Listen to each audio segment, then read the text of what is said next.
आकाशी झेप घेरे ही कविता अभ्यासूयात. कवितेचे कवी आहेत जगदीश खेबुडकर. कवीचा परिचय पाहूयात. सुप्रसिद्ध मराठी साहित्यिक, मराठी चित्रपटसृष्टीतील अत्यंत नामांकित गीतकार. साधे, सहज आणि आशयघन नादमयी शब्द हे त्यांच्या गीतांचे विशेष होत. गीतकार म्हणून 5 दशकाहून अधिक काळ त्यांची कारकीर्द गाजलेली आहे. महाराष्ट्र शासनाचे 11 पुरस्कार, गदिमा पुरस्कार, कुसुमाग्रज साहित्य पुरस्कार, जीवनगौरव पुरस्कार असे 60हून अधिक पुरस्कार त्यांना मिळालेले आहेत. प्रस्तुत कवितेत जगदीश खेबुडकर यांनी सुरक्षिततेचे, परावलंबित्वाचे कवच काढून टाकून स्वकष्टाने जगण्याचे महत्त्व अधोरेखित केले आहे. आपल्या क्षमतांवर, सामर्थ्यावर विश्वास ठेवावा. कवी पाखराच्या प्रतीकातून माणसाला स्वसामर्थ्याची ओळख करून देतात. प्रस्तुत कवितेतून कवी परावलंबित्वाचे कवच फोडून स्वसामर्थ्यावर ध्येयाची उंच शिखरे पादाक्रांत करा, उत्तम यश मिळवून त्याचा निखळ आनंद घ्या असा संदेश देतात. कविता ऐकूयात. आकाशी झेप घेरे पाखरा, सोडी सोन्याचा पिंजरा. तुझ भोवती वैभव माया, फळ रसाळ मिळते खाया. सुख लोलुप झाली काया, तू कुठवर वेड्या घेसी आसरा. तुझ पंख दिले देवाने, कर विहार सामर्थ्याने. दरी डोंगर हिरवी राने, जा ओलांडून या सरिता सागरा. कष्टाविन फळना मिळते, तुझ कळते परीना वळते. हृदयात व्यथाई जळते, का जीव बिचारा होई बावरा. घामातून मोती फुलले, श्रमदेव घरी अवतरले. घर प्रसन्नतेने नटले, हा योग जीवनी आला साजेरा. कवितेचा भावार्थ पाहूयात. आकाशी झेप घेरे पाखरा, सोडी सोन्याचा पिंजरा. झेप घे म्हणजे सज्ज हो. पाखराचा अर्थ खरा पक्षी होतो, परंतु आपण कवितेत माणूस असा अर्थ घेणार आहोत. आणि सोन्याचा पिंजरा म्हणजे आयतं मिळणारं सुख, वैभव याला सोन्याचा पिंजरा असं म्हटलेलं आहे. कवी म्हणत आहेत, हे माणसा, हे पाखरा, हा सोन्याचा पिंजरा म्हणजे जे काही तुला आयतं मिळालेलं सुख आहे, वैभव आहे, ते सोडून स्वतःला सिद्ध करण्यासाठी आकाशात झेप घे. ध्येयपूर्तीसाठी आकाशात झेप घे. स्वतःच्या क्षमता ओळखून पुढे पुढे जात राहा. सत्ता, संपत्ती याने वेढलेल्या सोन्याच्या या पिंजऱ्याचा मोह तू सोडून दे. हा सोन्याचा पिंजरा तुझ्या इच्छांच्या सफलतेला घातक आहे. या पिंजऱ्याचा त्याग करून तू यशाच्या शिखराकडे झेप घे. पारतंत्र्याचा त्याग करून स्वातंत्र्याचा आनंद घे असं इथे कवी सांगत आहेत. तुझ भोवती वैभव माया, फळ रसाळ मिळते खाया. सुख लोलुप झाली काया, हा कुठवर वेड्या घेसी आसरा. वैभव म्हणजे संपन्नता, रसाळ म्हणजे रसदार, सुखलोलूप म्हणजे सुखामध्ये रममान झालेले, काया म्हणजे शरीर, घेसी म्हणजे घेशील, आसरा म्हणजे आश्रय. तुझ्याभोवती भौतिक सुखे, माया, मोह यांचा पाश आहे. या सुखाचे फळ चाखून तू तृप्त होत आहेस. तुझ्या शरीरास या ऐशो आरामाची चटकच लागली आहे. पण माणसा, या ऐश्वर्याचा कुठपर्यंत आसरा घेशील? या मोहमायेत, पैशात, संपत्तीत, या गराड्यात किती दिवस घेरून राहशील? तुला सुखाचं फळ खायला मिळत आहे. तुझं शरीर या लौकिक सुखाला चटावलेलं आहे आणि तू या सुखामध्ये लोळतो आहेस. पण हे सुख किती काळ टिकणार आहे? या सुखाचा किती काळ आश्रय तुला मिळणार आहे? तू जागा हो आणि या तात्पुरत्या मिळणाऱ्या सुखाचा त्याग कर असं इथे कवी सांगत आहेत. तुझं पंख दिले देवाने, कर विहार सामर्थ्याने. दरी डोंगर हिरवी राने, जा ओलांडून या सरिता सागरा. विहार करणे, संचार करणे. सामर्थ्य म्हणजे शक्ती, सरिता म्हणजे नदी. कवी म्हणतायत, तुला देवाने पंख दिले आहेत तर त्याचा वापर करून सामर्थ्याने विहार कर. म्हणजेच मनुष्याला जे 2 हात दिले आहेत त्यांचा वापर करून त्याने कष्ट केले पाहिजेत असं इथे कवीला सांगायचं आहे. दरी, डोंगर, हिरवी राने, नदी, सागर यांना ओलांडून म्हणजेच अतिशय जिद्दीने वाटेत येणाऱ्या अडथळ्यांचा सामना करत तू पुढे पुढे एक एक टप्पा पार करत यशाच्या शिखरापर्यंत पोच असं इथे कवी सांगत आहे. पुढील पंक्ती पाहूयात. कष्टाविन फळना मिळते, तुझ कळते परीना वळते. हृदयात व्यथाही जळते, का जीव बिचारा होई बावरा. फळ मिळणे, कार्य यशस्वी होणे. तुझं कळते, परिणा वळते, म्हणजे एखादी गोष्ट आपल्याला समजते, परंतु त्याचं आचरण आपल्याकडून होत नाही, कृती आपल्याकडून होत नाही. व्यथा म्हणजे दुःख. जीव बिचारा होई बावरा म्हणजे गोंधळून जाणे. कष्ट केल्याशिवाय फळ मिळत नाही. आयतं कोणतंही सुख मिळत नाही. त्यासाठी अपार मेहनत करावी लागते. हे तुला समजतंय, पण तुझ्या कृतीमध्ये, आचरणात, वागणुकीत ते दिसत नाही, ते येत नाही. त्यामुळे तुझे मनातले दुःख मनातल्या मनातच जळत राहते, धुमसत राहते. स्वातंत्र्याची ओढ तर आहे, पण त्याची पूर्तता होत नाही. त्यामुळे तुझा बिचारा जीव कावराबावरा होतो, कासावीस होतो, असंही ते कवी सांगतायत. घामातून मोती फुलले, श्रमदेव घरी अवतरले. घर प्रसन्नतेने नटले, हा योग जीवनी आला साजिरा. इथे घामातून मोती फुलणे म्हणजे कष्टातून फळ मिळणे. श्रमदेव म्हणजे कष्टाचा देव ईश्वर. प्रसन्नता उल्हसितपणा. नटले म्हणजे सजले. योग म्हणजे प्रसंग. साजिरा म्हणजे गोजीरवाना, सुंदर. घाम गाळला की शेतात मोती पिकतात, पिके बहरतात. हा श्रमरूपी ईश्वराचा एक चमत्कार आहे. कष्ट करून घरात येणारं धान्य म्हणजे श्रमदेवाचे घरात होणारे एक आगमन असतं. त्यावेळी घरात समृद्धी व प्रसन्नता होते. कष्ट केल्याने असा सुखाचा गोड सुंदर प्रसंग आयुष्यात येतो, हे जाणून घे व स्वातंत्र्याचे मोलसुद्धा जाण. स्वकष्टाचे महत्त्व जाणल्यावर तुझ्या आयुष्याचे सार्थक होईल, तुझ्या घरामध्ये प्रसन्नता येईल, असे इथे कवी सांगतायत. मुलांनो, जीवन जगत असताना माणसाला अनेक अडचणींना तोंड द्यावे लागते. समस्यांचा सामना करता करता कधी माणूस हतबल होऊन जातो. मग तो देवावर विश्वास ठेवू लागतो, देवावर हवाला ठेवू लागतो, नशिबाला दोष देतो. पण हे असे वागणे अगदी नकारात्मक आहे. परिस्थिती बदलण्याचा माणसाने निकराने प्रयत्न करायला हवा. प्रयत्ने वाळूचे कण रगडिता तेलही गळे, अशी समर्थ रामदासांची उक्ती आहे. त्याप्रमाणे आत्मबळ एकवटणं महत्त्वाचं ठरतं. स्वतःच्या सामर्थ्यावर भरोसा ठेवता आला पाहिजे. माणसाने कष्टावर, प्रयत्नावर विश्वास ठेवला पाहिजे. असेल हरी तर देईल खटल्यावरी, असं मानू नये. नशिबाने काहीही मिळत नाही. प्रयत्नाने आपण आपले नशीब घडवत असतो. तसेच केवळ देहाला तृप्त करणारी सुखे महत्त्वाची नसतात. ती तात्कालिक असतात, कायम टिकणारी नसतात. आपल्या प्रयत्नाने गगनात भरारी मारली पाहिजे आणि त्यातच खरं सुख असतं. हा संदेश कवीने कवितेत दिलेला आहे.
विभाग 2 पद्य या विभागातील आ प्रश्नामधील एक आकडा खालील मुद्द्यांच्या आधारे कोणत्याही एका कवितेसंबंधी खालील कृती सोडवा। गुण आहेत 4। यासाठी कृती असतील: 1. प्रस्तुत कवितेचे कवी कवयित्री 1 गुण, प्रस्तुत कवितेचा विषय 1 गुण, प्रस्तुत कवितेतील शब्दांचे अर्थ लिहा 2 गुण, कवितेतील कोणतेही 2 शब्द देणे व दोन्ही सोडवणे आवश्यक असेल प्रत्येकी 1 गुण, प्रस्तुत कवितेतून मिळणारा संदेश लिहा 2 गुण, प्रस्तुत कवितेची भाषिक वैशिष्ट्ये लिहा 2 गुण, कवितेतून व्यक्त होणारा विचार लिहा 2 गुण, कवितेतील दिलेल्या ओळींचा सरळ अर्थ लिहा 2 गुण, प्रस्तुत कविता तुम्हाला आवडण्याचे वा न आवडण्याचे कारण लिहा 2 गुण। 4 गुणांसाठी वरीलपैकी कोणत्याही कृती विचारल्या जातील। प्रत्येक कृती 1 किंवा 2 गुणांचीच असेल। कविता आकाशी झेप घेरे, कवी जगदीश खेबुडकर। कवितेचा विषय स्वकष्टाने जगण्याचे व आपल्या क्षमतांवर विश्वास ठेवण्याचे महत्त्व कवितेत स्पष्ट केले आहे। प्रस्तुत कवितेतील शब्दांचे अर्थ लिहा 2 गुण, कवितेतील कोणतेही 2 शब्द विचारले जातील, दोन्ही शब्दांचे अर्थ लिहिणे आवश्यक असेल, प्रत्येक शब्दाच्या योग्य अर्थास 1 गुण असेल। इथे मी उदाहरण म्हणून 2 शब्द दिलेले आहेत। कवितेतून मिळणारा संदेश: परावलंबित्व झुगारून स्वसामर्थ्यावर ध्येय साध्य करावे, स्वप्रयत्नाने आपण आपले नशीब घडवावे, स्वप्रयत्नाने गगनात भरारी मारावी, उत्तम यश मिळवून त्याचा निखळ आनंद घ्यावा, हा संदेश प्रस्तुत कवितेतून मिळतो। कवितेतून व्यक्त होणारा विचार: माणसाने नशिबावर भरोसा ठेवू नये, दैवाच्या आहारी फार जाऊ नये, लौकिक तात्पुरत्या सुखाचा त्याग करावा, कष्ट केल्याशिवाय फळ मिळत नाही, सतत प्रयत्नवादी राहावे, यश निश्चित मिळते, हा विचार कवितेत कवीने मांडला आहे। कवितेतील दिलेल्या ओळींचा सरळ अर्थ लिहा 2 गुण। उदाहरण म्हणून मी इथे ओळी दिलेल्या आहेत आणि त्यांचा अर्थ दिलेला आहे। तुम्हाला कवितेतील कुठल्याही ओळी विचारल्या जातील आणि त्यांचा अर्थ तुम्हाला लिहायचा आहे।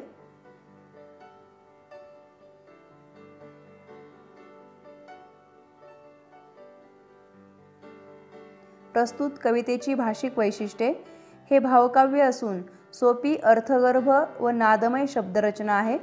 नेमके मर्म सांगणारी भाषा कवितेने कवितेत मांडली आहे।